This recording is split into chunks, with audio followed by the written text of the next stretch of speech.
El primero de estos matemáticos es Arquímedes. Seguro que te suena, pero más por sus descubrimientos en física que en matemáticas. Por ejemplo, estudiamos el principio de Arquímedes, que según cuenta la leyenda, al descubrirlo dijo aquello de ¡Eureka! O la palanca. ¿Te suena lo de dadme un punto de apoyo y moveré el mundo? Está claro que fue uno de los físicos más grandes de la antigüedad, pero también fue un matemático increíble. De hecho, a Arquímedes podríamos llamarle el padre de Pi. A partir de su trabajo sabemos que la relación entre la longitud de una circunferencia y su diámetro y la relación entre el área de un círculo y su radio al cuadrado son la misma constante, pi. Además dio una aproximación buenísima y un método para calcular este famoso número. También inventó una notación para números muy grandes, lo que hoy llamamos exponenciales, y creó un método muy ingenioso para calcular áreas y volúmenes. En definitiva, que sus descubrimientos los seguimos usando 2300 años después. ¿Sabías que la cucharita en espiral, esa con la que se pone la tónica en los gin tonic, es un tornillo arquimediano? Hipatia. Seguramente a muchos os sonará esta científica, porque es la protagonista de la peli Ágora. Hipatia es seguramente la primera científica conocida de la historia. Fue una mujer excepcional que vivió en Alejandría en el siglo IV y fue matemática y astrónoma. ¿Y sabéis qué inventó? El densímetro,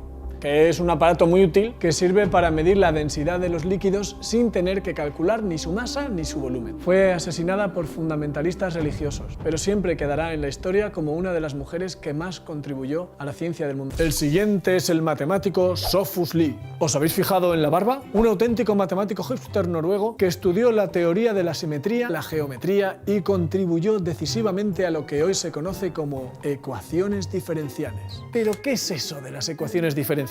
Asusta, lo sé. Y en realidad son una parte bastante difícil de las matemáticas, pero son tan útiles que todos los físicos, ingenieros, químicos las usan a diario. Estas ecuaciones explican muchísimos fenómenos de la naturaleza. Son las hermanas mayores de las ecuaciones que se estudian en el instituto y también de las derivadas, de las integrales. Sophus Lie dio valiosas herramientas a todos los científicos, desde los que investigan en el CERN hasta los que analizan factores económicos o epidemiológicos. Bien hecho, Sophus. Otra mujer que seguro que no suena tanto es Maria Gaetana Agnesi, una italiana que vivió en el siglo XVIII y que escribió un tratado muy importante en la enseñanza de las matemáticas, que influyó mucho en el modo como se enseñaron las matemáticas en las universidades. Es verdad que ahora mismo en matemáticas se la conoce sobre todo por una curva, que era un ejemplo en uno de sus libros, la curva de Agnesi.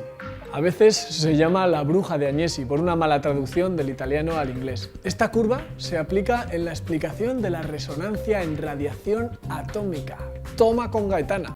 Bernardo Riemann es este señor con pinta de profe de Hogwarts. Fue un matemático alemán que revolucionó varios campos de las matemáticas y verdaderamente cambió la ciencia. Riemann fue el primero en dar suficiente rigor al concepto de integral, así que él es el culpable de que odies las integrales que te dan en el instituto. Además, revolucionó la geometría y nos dio lo que ahora se llaman superficies de Riemann, poniendo así el fundamento matemático a la teoría de la relatividad, que tanto ha contribuido a explicar el mundo que tenemos y a que lo llenemos de pósters, tacitas y camisetitas de Einstein. Riemann es muy conocido, además de por todo lo anterior, porque formuló el que hoy es el problema sin resolver más importante de las matemáticas, la hipótesis de Riemann, que dice así: la parte real de todos los ceros no triviales de la función z de Riemann es igual a un medio. No te preocupes si no has entendido nada, es muy complicado. De hecho, si esta hipótesis se conociera mejor, estaríamos más cerca de resolver el misterio más deseado de todos los matemáticos: cómo están distribuidos los números primos. Si te ves con fuerzas para resolverlo, ánimo con ello. Es uno de los problemas del milenio y está dotado con un premio de $1 millón. Hay otra mujer matemática que me encanta y es Sophie Germain, que era algo más joven que Agnesi y francesa. Esta matemática tuvo que aguantar los prejuicios sexistas. Estudió por su cuenta porque no la admitían en las instituciones y se tuvo que inventar una identidad masculina. Se hacía llamar Monsieur Leblanc y así se carteó con los principales matemáticos de su época, incluido el gran Gauss, a quien sí le dijo que era una chica y que expresó su gran admiración por Sophie. Esta mujer me gusta mucho porque se dedicó, entre otras cosas, a los números primos. ¡Sí! ¡Que me encantan esos números! Incluso hay un tipo de número primo que tiene su nombre. Se llaman los primos de Sophie Germain y son estos, mira. Se dice que un número p es un primo de Sophie Germain si 2p más 1 también es primo. Por ejemplo, el 2 es de Sophie Germain porque 5, que es 2 por 2 más 1, también es primo. 3 también, porque 2 por 3 más 1, 7, también es primo. 5 también, porque 2 por 5 más 1 es 11 que es primo. O sea, todos. Todos no, porque el 7 no es de Sophie Germain, porque 2 por 7 más 1 es 15, que no es primo. No se sabe si existen infinitos primos de Sophie Germain, pero a que molaría que la solución a ese problema la diera también una chica. Henri Poincaré es considerado como el último polimatemático, el último sabio universal. Es decir, el último que fue capaz de hacer contribuciones trascendentales en campos diferentes de las ciencias, como lo hicieron Leonardo da Vinci o Galileo. Fue matemático, físico e ingeniero. Poincaré influyó decisivamente en Einstein y en todos los físicos del siglo XX, y fue, junto con su colega Lorentz, uno de los pioneros de la teoría de la relatividad. Se le considera el fundador de la topología y sus estudios tienen una influencia tremenda sobre la idea que hoy tenemos de la forma del universo. A lo mejor te suena su nombre porque uno de los 7 problemas del milenio es la conjetura de Poincaré y es el único que se ha resuelto. Así que aquí el $1.000.000 ya se lo han llevado. Además, Poincaré fue el fundador de la teoría del caos.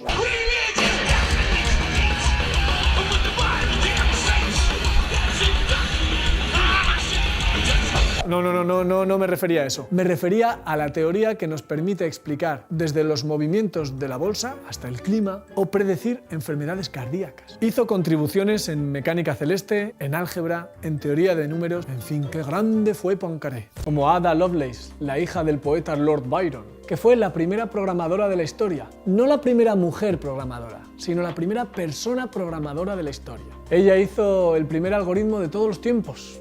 Hoy en día hay un lenguaje de programación llamado Ada que tiene el nombre en honor a ella. Eso no lo puede decir cualquiera. Y por último, Emmy Noether, que fue descrita como la mujer más importante de la historia de las matemáticas. Fue una matemática excepcional, y eso que no lo tuvo nada fácil. Mujer y judía en la Alemania de los años 30. Y pese a todo eso, lideró el desarrollo del álgebra moderna, la teoría de anillos, cuerpos y álgebras, y fue decisiva en álgebra conmutativa, una de las ramas más importantes de la matemática actual. Es más, el teorema de Noether es fundamental en física y gobierna la conservación de ciertas cantidades, lo cual lo hace importantísimo para la descripción física del mundo. Fue una mujer admirada por los mayores científicos de su tiempo que murió demasiado joven. ¿Quién sabe qué más cosas podría haber aportado al mundo? Seguramente, si hubiera un premio Nobel de matemáticas, Emmy Noether hubiera sido más conocida, porque se lo hubiera llevado de calle.